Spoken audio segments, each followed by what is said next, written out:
Okay, thank you.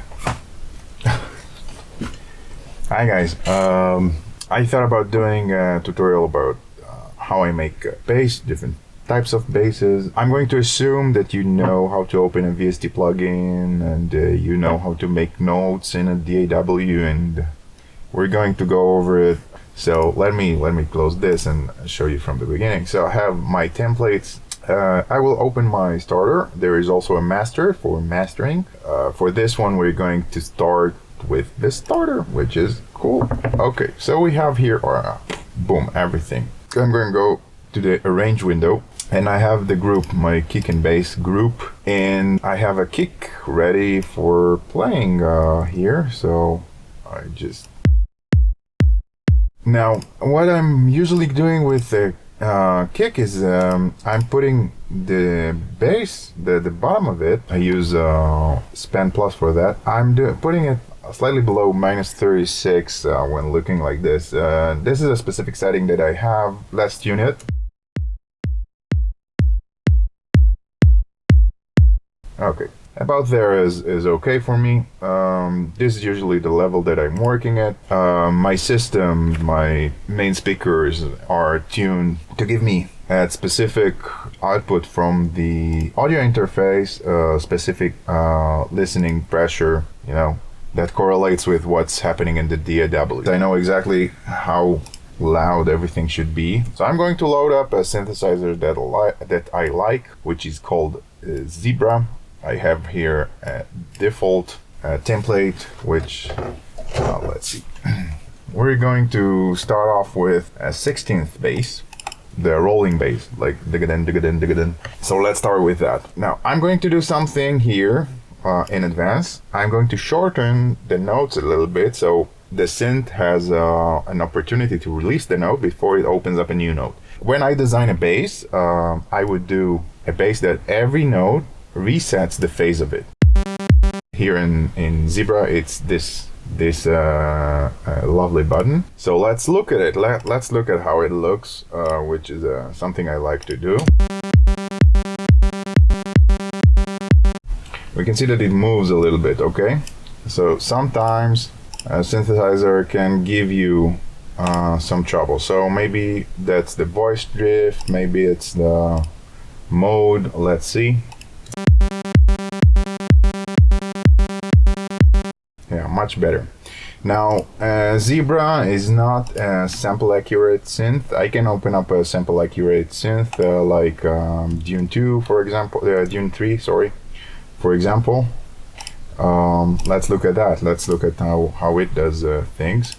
So again, we're going to do the initialization. Okay, let's look at it now. Okay, and we're going to say to it, perfectly stable. So Zebra is less stable. I'm going to stick with Dune for this one. It doesn't really make a lot of difference. The principles are the same. So I like writing notes in the range of C3 or 2 or 4 or something, just so if I'm overlaying it with other parts, you can see the same, like it takes the same screen space, so you don't have to scroll up and down to watch like the pads versus the bass or something. So let's do that. That's okay. Now, several things that we might want to do. First thing is enveloping the sound. So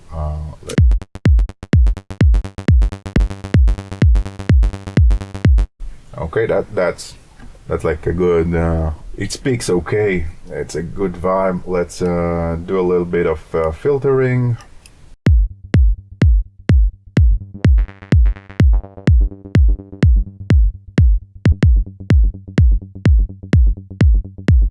Okay, now you notice that when we filter, the sound gets more quiet, so I'm going to drive up this filter. This is an option in Dune 3, otherwise you could just saturate it, do some overdrive, whatever you want, okay? Okay, and let's even put some distortion on that one.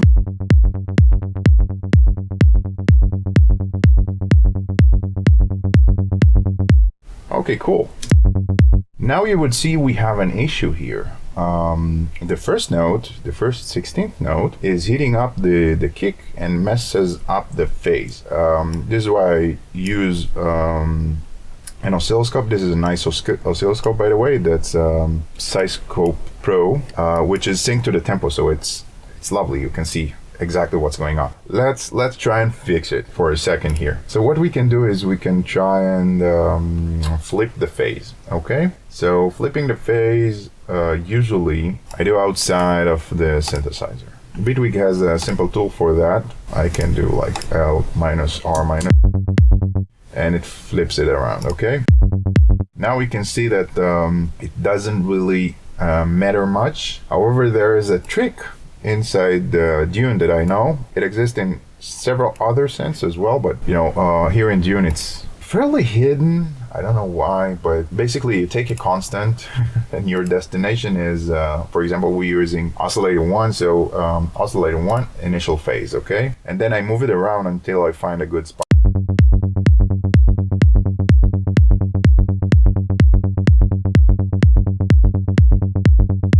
So a good spot is either full cancellation or twice the volume, okay?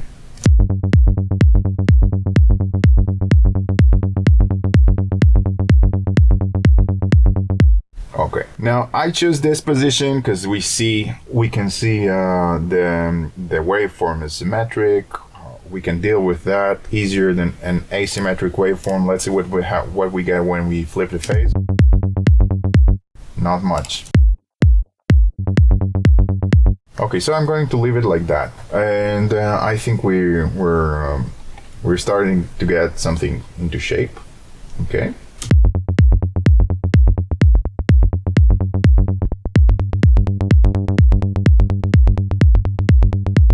So what is happening here now? I don't know if you notice, when I close the cutoff and open the cutoff, the note is changing. The reason is that the filter is implying some resonance on the sound, and the resonance is actually it's like another oscillator, if you will. Changes your pitch. So I'm trying to find the lowest that I can go with the cutoff, so I don't hit that range, because in a digital filter, a purely digital filter, it's hard to get that, but in analog models it's easier to do. Okay, so just make sure that you have that fundamental passing through okay, and you're not messing up the pitch of your bass. Okay.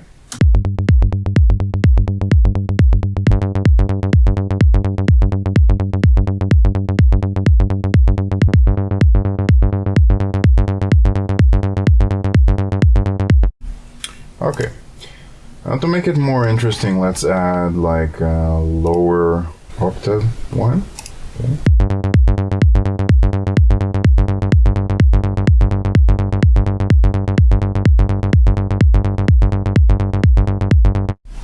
And might as well do some further shaping. Let's see.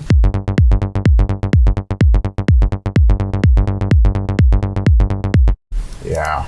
Much better, and some distortion.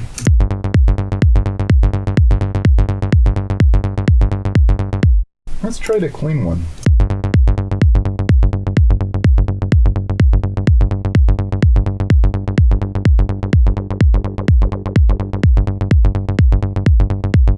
Now we have a pretty rich sounding bass. Let's look at it further, like frequency wise, what we got. Okay.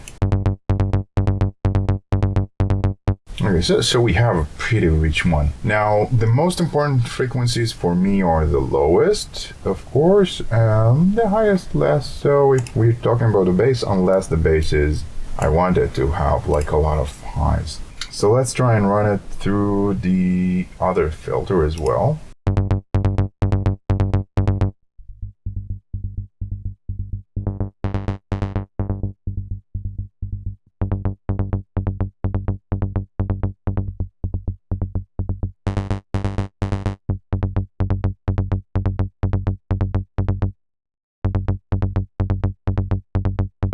Okay, sounds cool enough. I think it's still in tune, yeah.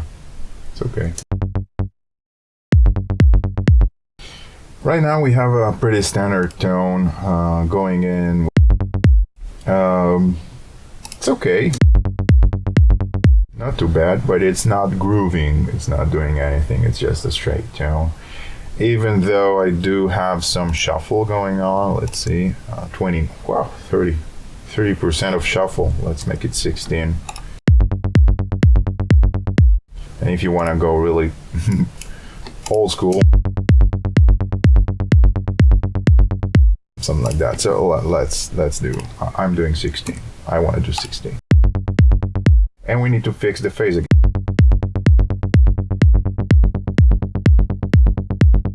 Perfect. Now I prefer this one. Before I didn't prefer this one, but now it gives it something special. Okay.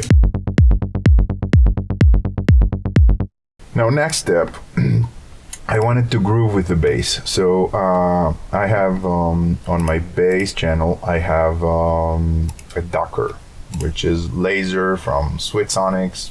Really good. Fixes a lot of issues, but this ducker is meant to be transparent, so take that into account. I route the sidechain, from the kick. I have a specific place here, kick sidechain, after my grid device, but we'll go over it someday. So I have the shape of the kick and I can see what's going on. I can press the red button.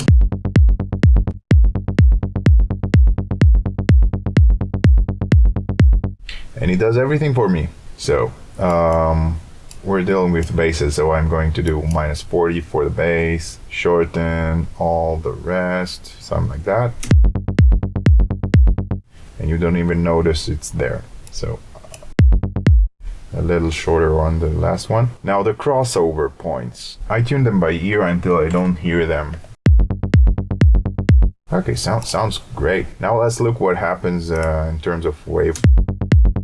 Much better. This is why I didn't want to rely on what I see here, but let's try and move it around a little bit.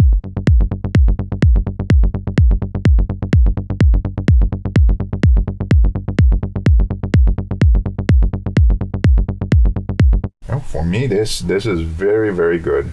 Okay, now it sounds okay. Like I'm having a trade-off between the punch and like how it looks on the scope. I would now go ahead and try and fix it with the laser a little bit. Let's look. So I managing to get rid of this pretty easily.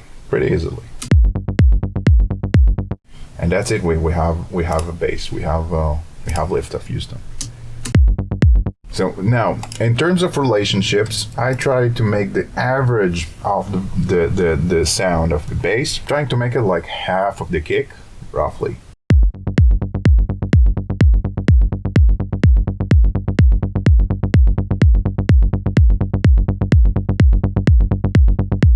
So since it's like a short bass, I would go a little higher than half, like let's say here it's -57 and half is like -6 from that, so -22. So it's here actually, and I'm going a little above that because we want the average to be half the kick.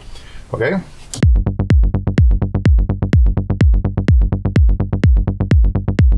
So let's move on.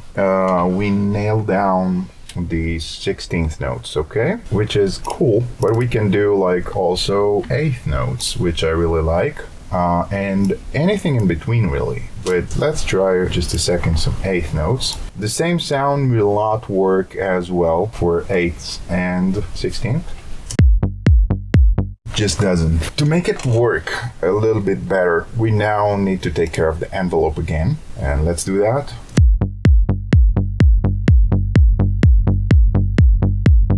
Now we're getting into territory of like more continuous basses, and that's the territory where I usually feel that I need to make it the sound more interesting, longer. Because like when you have short notes, you have the interest like right in the start, and then it's just the sine waves. So over here you need slightly more complex sounds to fill up the note.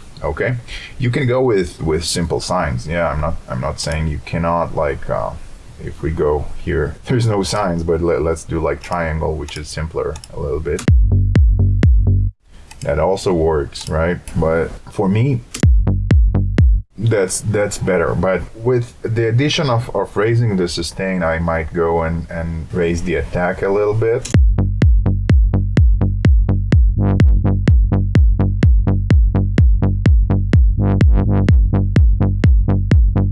You got like massive killer. But now let's look at it from like visually. How does that look like? Okay.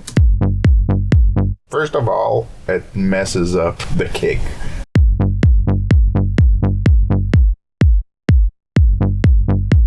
Okay, not by much, but still. For that, what I would do, usually I would add, you can see that laser goes only to -40, and I want the kick to go out as is. I don't want any artifacts. Okay, so I'm taking this one.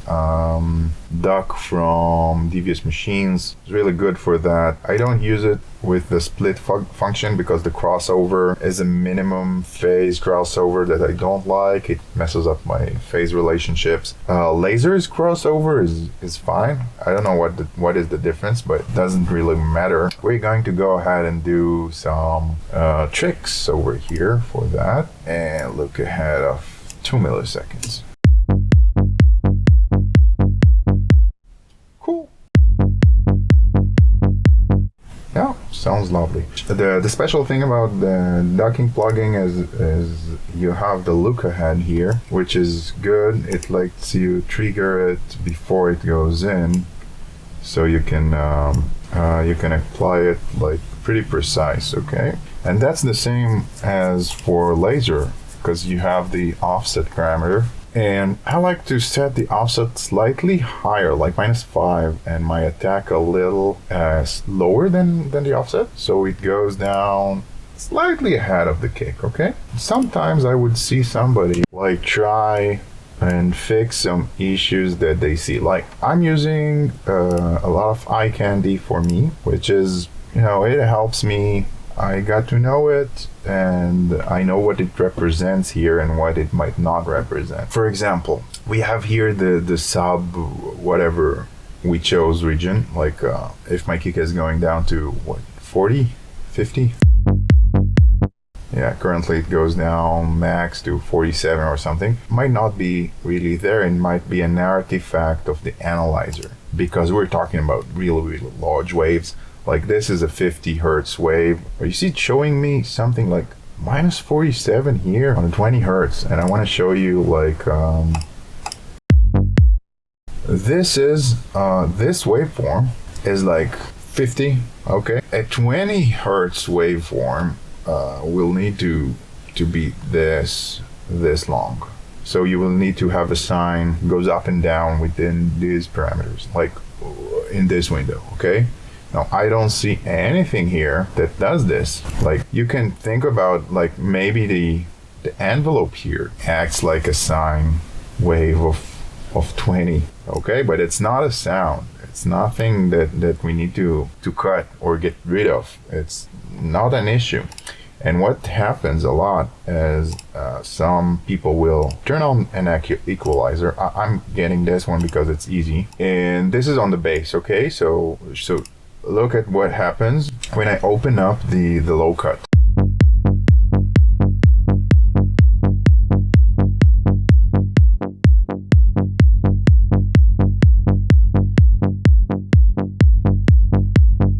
Okay, so you see how it moves? That's called a phase shift. It moves up in this case. It could also move down. It doesn't, like, depends how they program it, how the phase response is. If we go to 24, it will be even more severe.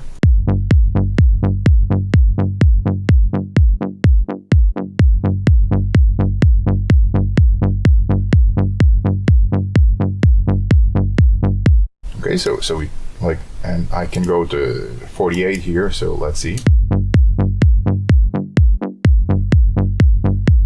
So 48 straight off the bat, like 20 hertz, raises up your peaks, like moves the entire waveform up. That's bad practice for me. If I get something like that, I need to fix that somehow, which is very, very hard to fix. What I did once was Bitwig has a device for DC offset. So what I would do is I would sync it to the music, and with the help of the new devices in Bitwig, we have a curve thingy, okay? And I can actually move the waveform around if I want to, okay?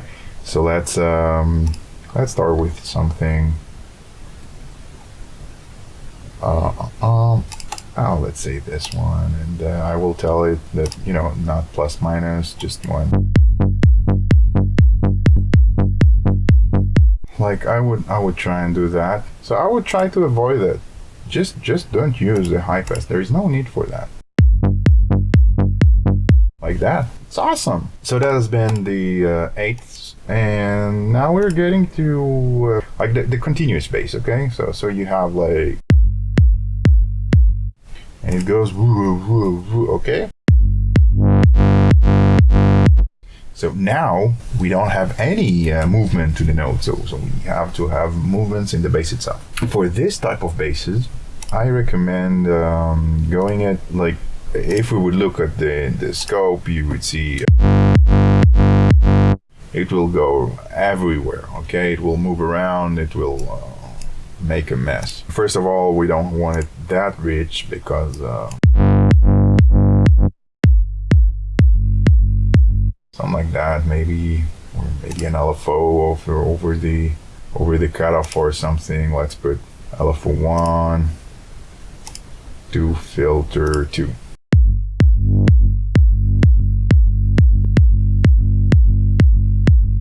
Okay, now my main issue with this type of basses is that the phase modulates too much. And if we're dealing with something more like a technical style where the sound is needs to be very precise, or in general you want to work less, right? You want to have the mix be easier for you. So what I would do 2 oscillator or 3 oscillator, and I would have one oscillator which is higher in pitch and one that is lower. The lower oscillator will reset every kick. The other one will not. It will just flow. It will just be random, so it will sound like it is random. So I'm releasing the reset. And what I will do, instead of one whole note, I will shorten the note to 1/4 of a bar.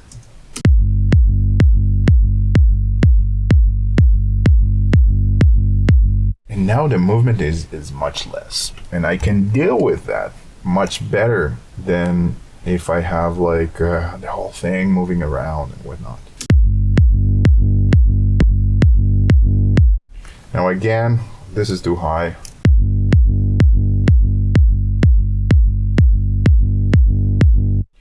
Now, since we're dealing with just bass now, we can for sure just change the volume because it's the average, because it's continuous. It's like a sausage.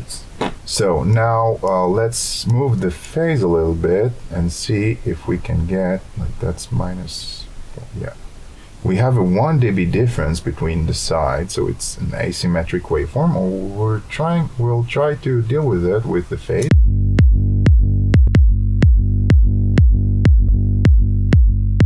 And if that doesn't work, I have my special sauce. I just saturate it until it works.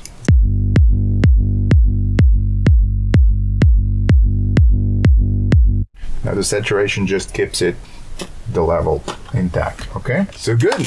I think I've shown you what I wanted to show today, which is cool. If you enjoyed it, let me know. If you have something in my tracks and you're interested in how I did it, let me know. I will gladly share. I wish you guys a good day and see you around. Bye bye.